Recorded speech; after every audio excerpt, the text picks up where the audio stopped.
Majelis Konstitusi, yang mulia Majelis Konstitusi, dan hadirin yang terhormat. Assalamualaikum warahmatullahi wabarakatuh.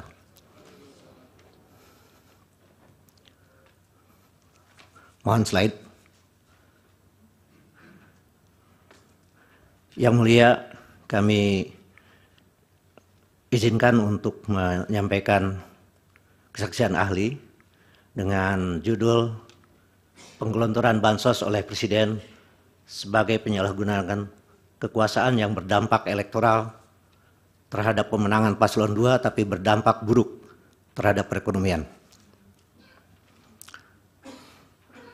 Sedikit catatan tentang bantuan sosial. Sebenarnya ini adalah satu skema dari World Bank yang disebut dengan Social Safety Net yang diberikan oleh pemerintahan kepada rakyatnya yang bisa menjaga agar mereka tidak semakin miskin atau yang nyaris miskin menjadi termasuk kategori miskin. Bansos yang dilaksanakan pada tahun 2023 ada sekitar 7 jenis, tapi mungkin nanti yang relevan dengan pembahasan ini adalah sekitar 3 jenis. Kemudian bansos yang dilaksanakan di awal 2024 ada 4 jenis. Lanjut. Pengguliran bansos di era Presiden Jokowi dapat dilihat dari perkembangan sejak tahun 2015 sampai tahun 2024. Seperti tadi dikatakan bahwa bansos atau social safety net adalah bantuan pemerintahan di kala krisis. Seperti tahun 98 misalnya, 2008, dan terakhir adalah pandemi COVID-19. Normalnya bansos akan secara normal menurun sesuai dengan kondisi perekonomian. Tapi kita lihat, memang dari tahun 2020 sampai 2023 ada penurunan, tapi tiba-tiba tahun 2024 mengalami pelonjakan, yaitu yang jumlahnya 496,8 triliun, ditambah automatic adjustment sekitar 50 triliun, berarti lebih dari 500 triliun. Ini adalah jumlah penggelontoran bansos yang tak berpreseden dalam sejarah, bahkan sejak tahun 98. Lanjut. Bansos pada tahun 2024 itu meliputi yang relevan dengan pembahasan sekarang ini adalah jumlahnya melebihi 150 triliun. Lanjut. Ini tentang jejak politisasi bansos. Menurut Menteri Keuangan, alasan menaikkan volume bansos tahun 2024 adalah untuk menjaga inflasi dan menanggulangi dampak El Nino. Tapi faktanya bahwa bansos digelontorkan tahun 2023 dan tahun 2024, El Nino sendiri sudah relatif berakhir November 2023. Dan data berikutnya nanti bisa kita lihat bahwa kemiskinan itu menurun tahun 2023. Dan inflasi rata-rata juga sudah baik, yaitu di bawah 3%. Jadi pertanyaannya, penggelontoran bansos dengan volume yang tak berpreseden dalam sejarah, ini adalah untuk tujuan apa? Lanjut. Ini data kemiskinan, menurun terus sejak 2020, dan seharusnya secara normal bansos itu adalah menurun dibanding 2023 untuk 2024. Lanjut, gambar yang berikut ada inflasi yang rata-rata di bawah 3%. Jadi alasan bahwa ini menanggulangi inflasi, sebenarnya inflasi itu sendiri sudah terkendali di bawah 3%. Lanjut. Jejak politisasi bansos berikutnya adalah, ini adalah contoh-contoh di antara sekian banyak yang bisa di search dalam jejak digital, bahwa pada bulan Februari 2024 dengan pertimbangan elektoral, pemerintah menggelontorkan bansos per kepala Rp600.000 secara sekaligus, yang seharusnya untuk Januari sampai Maret dengan total anggaran 11,2 triliun rupiah, dan dalam bentuk bansos tunai untuk 18,8 juta orang yang dilaksanakan dalam 2 tahap, yaitu Januari, Maret, dan April, Juni. Ini adalah keterangan Menko Ekuin Airlangga Hartarto. Kemudian, program bantuan beras sudah dilaksanakan sejak 2023 dan dilanjutkan hingga Januari, Maret 2024 dan akan diperpanjang hingga Juni 2024. Melalui peraturan Presiden nomor 125 tahun 2022, terjadi pengalihan kewenangan pembagian bantuan beras dari Kementerian Sosial kepada Badan Pangan Nasional, Bappenas, dan Bulog. Ini adalah bentuk penyingkiran keterlibatan Menteri Sosial dalam penyaluran bansos beras atas dasar yang lebih bernuansa politis. Bansos alat pemenangan Prabowo Gibran. Ini adalah juga contoh-contoh sangat sedikit dibanding dengan jejak digital yang begitu banyak. Tanggal 21 November 2023, Peraturan Pemerintah Nomor 52 Tahun 2023, Prabowo Gibran, para menteri, dan para kepala daerah tidak perlu mundur dari jabatannya maupun ikut, walaupun Prabowo Gibran ikut berkontestasi sebagai presiden dan sebagai calon presiden dan calon wakil presiden dalam Pilpres 2024, termasuk ikut berkampanye. Prakondisi inilah yang kemudian ternyata tanggal 22 November 2023 Presiden menyalurkan bantuan beras di Biak, Papua, dan mengumumkan bahwa akan memperpanjang kembali periode bantuan sampai Maret 2024. Kemudian tanggal 26 Desember 2023, Menteri Zulkifli Hasan berkampanye dengan menyalurkan bantuan beras dan BLT El Nino sembari mengarahkan bahwa bansos adalah berasal dari Presiden dan mengarahkan dukungannya pada paslon nomor 2, terutama Gibran.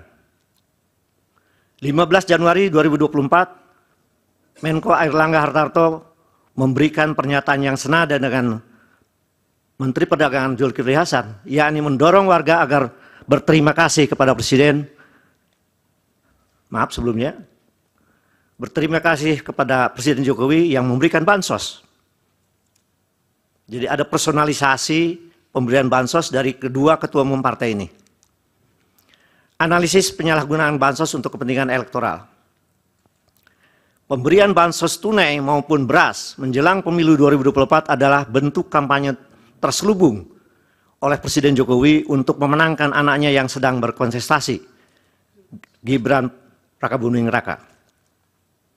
Presiden Jokowi memanfaatkan fasilitas negara di tengah ekonomi yang masyarakat Indonesia belum sepenuhnya pulih pasca pandemi COVID-19. Bansos tunai dan beras yang seharusnya merupakan hak orang miskin diklaim sebagai bantuan dari Jokowi, Presiden Jokowi, dalam rangka pemenangan paslon nomor 2. Penggelontaran bansos menjelang pencoblosan Pilpres dalam bentuk BLTL mitigasi risiko pangan yang belum masuk pada Undang-Undang APBN 2024 adalah merupakan tindakan sepihak Presiden Jokowi tanpa persetujuan Dewan Perwakilan Rakyat. Berikutnya masih analisis penyalahgunaan bansos untuk kepentingan elektoral. politisasi penggelontoran bansos secara masif 2024 dengan keterlibatan ketua umum partai mengusung paslon 02 dan Presiden Jokowi yang berkepentingan untuk pemenangan anaknya tanpa mengambil cuti yang pada prakteknya telah menggunakan fasilitas jabatan dan sumber daya negara untuk kepentingan elektoral adalah manifestasi apa yang disebut dengan pork barrel politics seperti yang dipraktekkan oleh kalangan anggota DPR-nya Amerika Serikat. Praktek politik tersebut menjadi sangat efektif ketika masyarakat Indonesia masih belum pulih perekonomiannya pasca pandemi COVID-19 sehingga bansos pangan maupun tunai dapat mengobati krisis ekonomi tingkat bawah yang notabene tingkat literasi politiknya rendah dan lebih dari 50% penduduknya miskin atau nyaris miskin. Dengan demikian sebagian besar masyarakat memandang bansos pangan maupun tunai sebagai kebaikan Presiden Jokowi yang harus dibalas dengan memilih yang didukungnya. Selanjutnya adalah perkenankan yang mulia dan para hadirin yang terhormat untuk melihat dampak bansos terhadap perekonomian. Yang pertama ini adalah yang menarik adalah dalam tabel tersebut perkembangan harga beras rata-rata antara 1 Januari sampai 11 Maret yang dilihat pada tabel tersebut harga beras premium naik terus hingga mencapai rata-rata 15.000 sampai 16.500. Tapi di kota-kota besar di seluruh Jawa banyak yang menyentuh sampai 20.000. Hingga sekarang harga beras tersebut belum bisa diturunkan secara signifikan. Walaupun operasi pasar dari Bulog itu telah dilakukan besar-besaran. Waktunya sudah habis untuk paparan. Dilanjutkan dengan tanya jawab. Silakan, mohon. Ada pertanyaan? Dari kami Pak Magdir Ismail dan Pak Ifdal Kasim. Silakan. Mulai dengan Ifdal mungkin.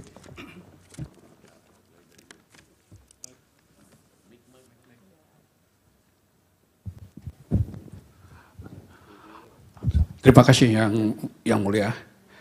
Yang pertama, saudara ahli, tadi saudara ahli menunjukkan dengan sangat jelas tabel atau statistik berkenaan dengan angka kemiskinan yang menurun. Kemudian di sisi lain, ahli juga memaparkan tingginya bantuan sosial. Jadi ada statistik mengenai profil kemiskinan yang menurun dan ada data mengenai meningginya bantuan sosial. Pertanyaannya adalah dengan data seperti itu, apakah bantuan sosial itu tidak menjawab soal kemiskinan karena kemiskinan justru menurun? Yang kedua, pertanyaan yang kedua dari saya adalah apakah menurut ahli bantuan yang berasal dari cadangan pangan beras yang diberikan sejak September 2023 itu memang karena diperlukan oleh masyarakat miskin atau ada kebutuhan lain yang ingin dipenuhi dengan penggunaan cadangan beras tersebut? Terima kasih, Saudara ahli. Terima kasih, Pak. Baik, dilanjut yang selanjutnya. Terima kasih yang mulia. Saudara ahli, ya saya tidak banyak pertanyaan saya dan saya juga tidak akan mencoba setelah mendengar saudara menerangkan dan menyampaikan analisis tentang penyalahgunaan bansos untuk kepentingan elektoral seperti yang sudah sampaikan tadi. Pertanyaan pokoknya menurut hemat saya yang perlu juga disampaikan, apakah menurut saudara ahli dampak dari penggelontoran bansos terhadap perekonomian seperti kenaikan harga beras dan harga kebutuhan bahan pokok lainnya itu ada korelasinya dengan bantuan-bantuan bansos yang begitu banyak diberikan oleh pemerintah? Itu yang pertama. Kemudian yang kedua, tadi saudara juga sudah menerangkan tentang kenaikan-kenaikan dari harga terutama beras. Ya. Apakah juga menurut pemahaman dan hasil penelitian saudara ahli, bahwa kenaikan-kenaikan harga beras ini karena memang tidak ada batasan yang jelas, ya, penggunaan terhadap beras untuk kepentingan-kepentingan terkait dengan elektoral dan terkait dengan politik ini. Itu yang kedua. Yang ketiga, apakah saudara juga masih melihat setelah adanya Pilpres ini, bansos itu masih cukup besar dan masih juga tetap perlu dilakukan? Terima kasih yang mulia. Baik, dari termohon ada pertanyaan? Pak Hasim tidur ya? Dari pihak terkait? Ada yang mulia, akan Silakan. disampaikan oleh rekan yang di belakang, silakan.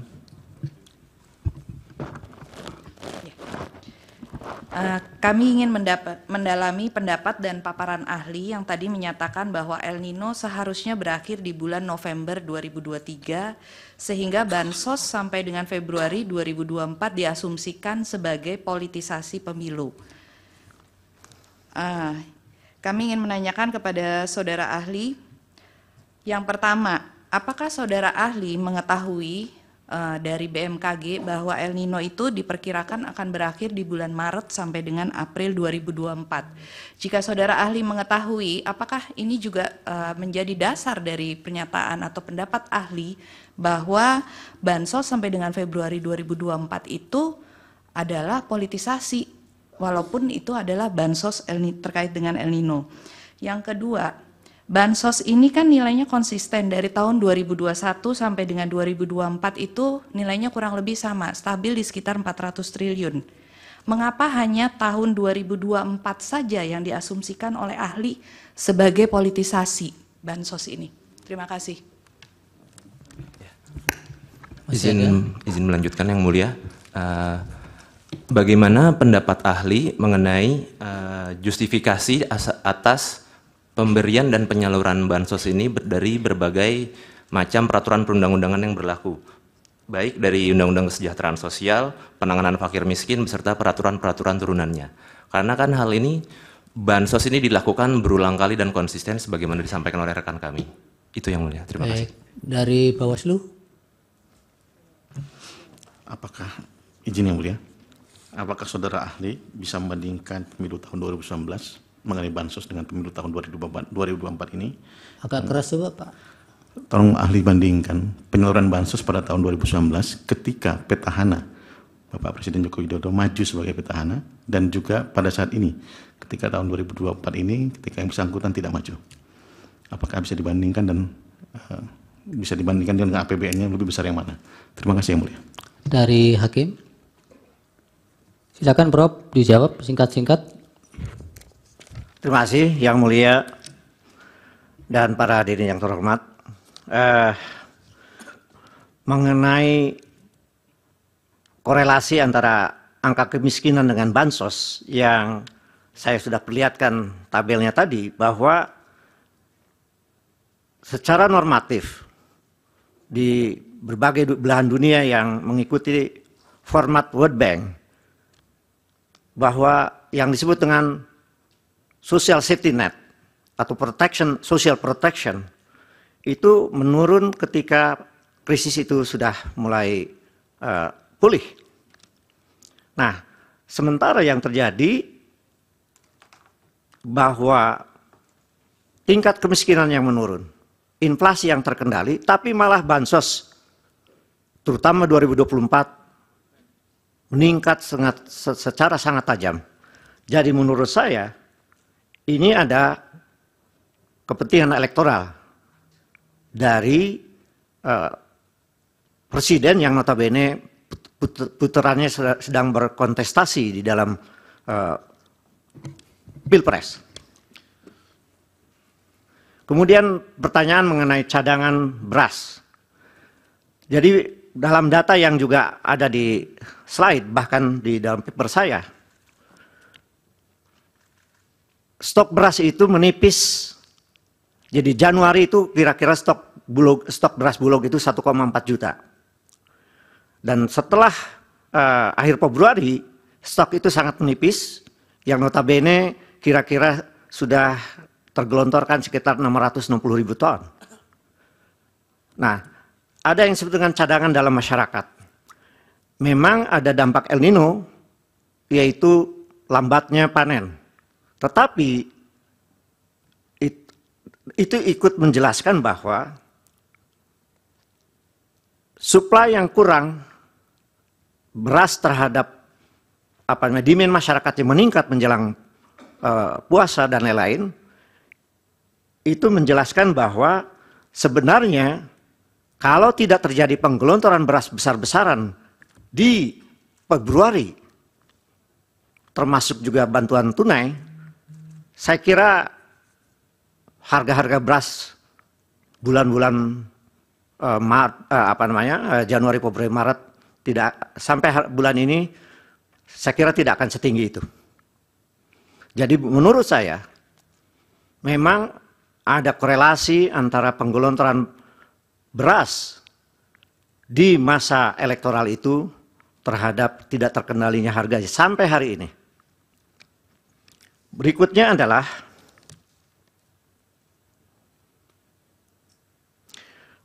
agak sedikit mengulang, saya kira esensinya bahwa untuk pihak terkait ya. Ya, silakan. jadi ini agak mengulang, jadi mirip jawaban saya bahwa memang stok beras yang menipis memang ada kaitannya dengan harga yang tidak terkendali dalam beberapa bulan terakhir ini. Oleh karena itu memang menurut saya bansos beras lebih kepada kepentingan elektoral. Nah, jadi saya membayangkan seandainya 1,4 juta ton itu tetap ada dalam stok Bulog, saya kira suplai itu cukup. Oleh karena itu harga-harga akan lebih terkendali. Kemudian mengenai BMKG, saya memperoleh informasi tentang berhentinya El Nino bulan November itu dari beberapa website. Jadi jelas bahwa sebenarnya El Nino sudah kemarau panjang itu sudah berakhir sekitar November. Nah, oleh karena itu menurut saya alasan bahwa bansos tunai dan beras dilakukan terutama besar-besaran bulan awal 2024 lebih kepada politisasi bansos untuk kepentingan elektoral. Kemudian pertanyaan terakhir,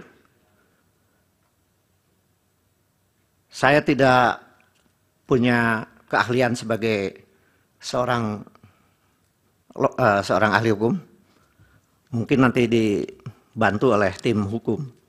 Apakah justifikasi pertanyaannya adalah dari Bawaslu? Ketentuan bukan dari pihak terkait. Menjawab untuk bagaimana kondisi kemiskinan itu tidak semakin turun dan orang-orang yang ada di atas sedikit garis kemiskinan, poverty line, itu tidak masuk menjadi golongan miskin. Tapi masalahnya begini, mengapa World Bank kira-kira mempunyai semacam benchmark untuk berbagai negara agar social safety net ini adalah hanya di dalam krisis? Karena keterbatasan anggaran untuk negara yang bersangkutan. Padahal social protection di dalam sistem jaminan keseluruhan itu bukan satu-satunya untuk memelihara orang dari kemiskinan yang semakin parah. Ada yang disebut dengan undang-undang sistem jaminan sosial nasional yang kemudian menjadi undang-undang jaminan sosial kesehatan dan undang-undang jaminan ketenagakerjaan. Dan ya, itu sudah cukup tuh, Prof. Ya, untuk baik. Yang terakhir yang dari Bawaslu. Dari Bawaslu, perbandingan antara di dalam tabel bisa dibaca, 2019 itu adalah jauh lebih rendah dibanding tahun-tahun berikutnya, dan pada saat itu normal-normal saja, kesan saya. Tetapi di era Pilpres 2024 memang terjadi pelonjakan yang luar biasa dari volume APBN terhadap bansos, yaitu sekali lagi 496,8 plus 50 triliun yang disebut dengan automatic adjustment. Atau sebenarnya waktu sebelumnya, tahun 2020 disebutnya refocusing. Jadi mengumpulkan dana-dana dari kementerian dan non-kementerian untuk bagaimana menghadapi COVID-19. Tapi sekarang saya kira alasan itu sudah tidak relevan, tapi mengapa gelontoran bansos ini tahun 2024 sangat tinggi, sekali lagi hampir 540 triliun. Iya, itu sudah diulang-ulang. Terima kasih. Baik, silakan ada tambahan sedikit dari Prof. Saldi. Terima kasih Pak Ketua. Tolong dikembalikan statistik tadi yang tabung batang ini. Prof. Didin, bagaimana melihat ya terjadi lonjakan yang luar biasa secara statistik? Kalau 2023 dibandingkan ke 2024 itu menjelaskannya secara statistik bahwa terjadi lonjakan yang luar biasa. Mungkin kalau 2017 dibandingkan ke 2024 itu bahasa luar biasanya mungkin bisa. Nah, ini kan masih di kisaran 400-an ya. Memang ada naik, tapi secara statistik apa yang bisa menjelaskan itu terjadi lonjakan yang luar biasa itu? Terima kasih. Bisa langsung? Ya, siap langsung Prof. Terima kasih Prof. Saldi.